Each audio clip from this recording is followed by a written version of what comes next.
जब हम परमेश्वर के वचन में लूका रचित सुसमाचार और उसका जब हम 15 चैप्टर पढ़ते हैं और उसकी 20 जब आप वर्ष को पढ़ोगे तो यहाँ पर लिखा हुआ है, पढ़ दीजिए कोई विजन।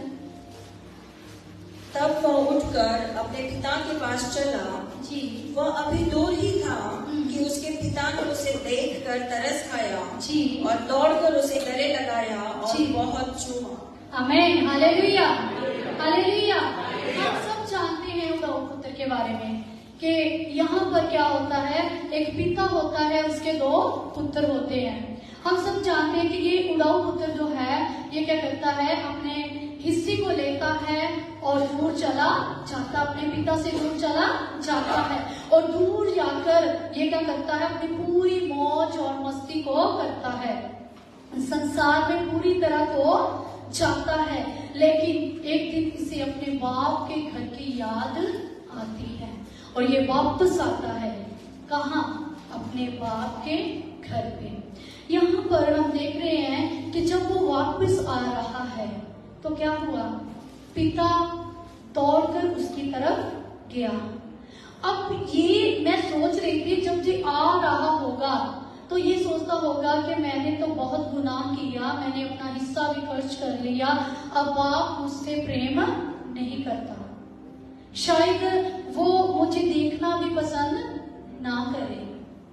लेकिन बाप ने क्या किया, बाप दौड़ कर गया, उसने अपने गले से उसको लगा लिया।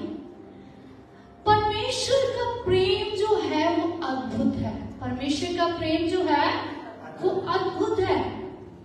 इस बाप की तरह मेरा और आपका स्वर्गीय पिता हमसे बेहद प्रेम करता है। आमीन, हालेलुया। बेहद प्रेम करने वाला वो स्वर्गीय पिता है। संसार के जो पिता है ना, वो ज्यादातर अपना प्यार जो है वो बयान नहीं करते, है ना। माएँ जो है, क्योंकि मैं भी एक माँ हूँ, माँ जो होती है ना तो वो अपना प्रेम जो है वो बच्चों के प्रति बहुत बयान कर देती है अपने शब्दों से। लेकिन जो एक बाप होता है ना, वो कभी भी अपना प्रेम जो है वो बयान नहीं करता। बाप बहुत सारे सैक्रिफाइस करता है। कभी कभी क्या होता है, बाप बच्चों को अच्छा कपड़ा देने के लिए खुद पुराना कपड़ा भी पहन लेता है। बच्चों की जरूरतों को पूरा करने के लिए बाप खुद तंगी में भी रह लेता है, ताकि मेरे बच्चे जो है वो अच्छी तरह लाइफ को व्यतीत कर पाए। कभी कभी ऐसा होता है कि जो बाप है वो अपने ऊपर मुसीबत को आने देता है, लेकिन अपने बच्चों के ऊपर मुसीबत को नहीं आने देता। वो सोचता है कि मैं तो सह लूंगा, लेकिन मेरे बच्चे जो है उनके ऊपर ये ना आ सके। बाप का जो सैक्रिफाइस है, बाप का जो बलिदान है, ये बहुत कम हमें दिखाई देता है।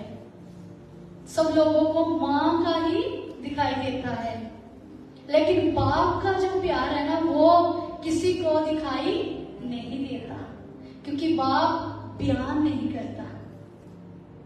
तो यहाँ पर खुदावन जो है वो मुझे और आपको फादर्स डे पर ये सिखा रहे हैं कि बाप का प्रेम जो होता है वो अनोखा होता है।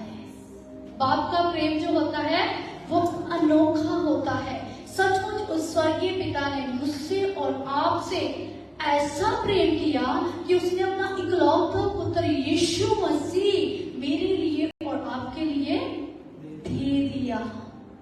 और आज हम देखते हैं कि हम उस स्वर्गीय पिता को कितनी आसानी से हम एक अनोखे शब्द के साथ पुकारते हैं कि हे हमारे स्वर्गीय पिता, हे हमारे स्वर्गीय पिता। उसने मुझे और आपको क्या किया, अधिकार दिया, उसने वारिस बनाया, उसने संतान बनाया, बेटे बेटियां बनाया, अपना लहू का दान दिया, हमें मोल ले लिया। वो मेरा और आपका स्वर्गीय पिता है। आपको पता है कि कभी कभी क्या होता है कि कभी कभी दुनिया का जो पिता है ना, जो जन्म देने वाला पिता है, वो कभी कभी हमारी जरूरतों को, वो जरूरतों को भी नहीं कर पाता जो हमें होती है, लेकिन हमारा स्वर्गीय पिता वो भी जरूरतों को पूरा करने की सामर्थ्य रखता है, जो जरूरतें हमारा जन्म देने वाला पिता पूरी नहीं कर सकता। आमीन, हालेलुया। हमारा स्वर्गीय पिता जो है वो साफ साफ कहता है कि तुम आकाश के पक्षियों को देखो, वो ना तो बोलते हैं, ना काटते हैं, ना जमा करके रखते हैं। अगर मैं उनका इंतजाम कर सकता हूँ तो तुम तो मेरे लिए बहुत ही प्रीशियस हो। आमीन, हालेलुया, हालेलुया।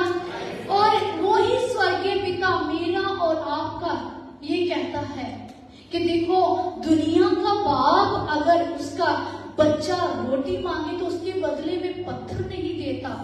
अगर दुनिया का बाप जो है अपने बच्चे को मांस के बदले, मच्छी के बदले क्या नहीं देता, सांप नहीं देता, तो मैं तो तुम्हारा स्वर्गीय पिता हूँ, मैं तो तुम्हारा स्वर्गीय पिता हूँ। मैं इससे कहीं ज्यादा तेरे लिए करने की सामर्थ्य रखता हूँ। आमीन, हालेलुया। वो हमारा स्वर्गीय पिता जो है वो बहुत ही अद्भुत प्रेम करता है। और वचन में जब हम भजन सहायता और उसका 103 चैप्टर पढ़ेंगे तो उसकी जब हम 13 वर्ष को पढ़ते हैं तो वहां पर लिखा, जैसे पिता अपने बालकों पर दिया करता है वैसे ही हमारा जो स्वर्गीय पिता है हमें वैसे ही मुझ पर और आप पर अनुग्रह अपनी दया करता है।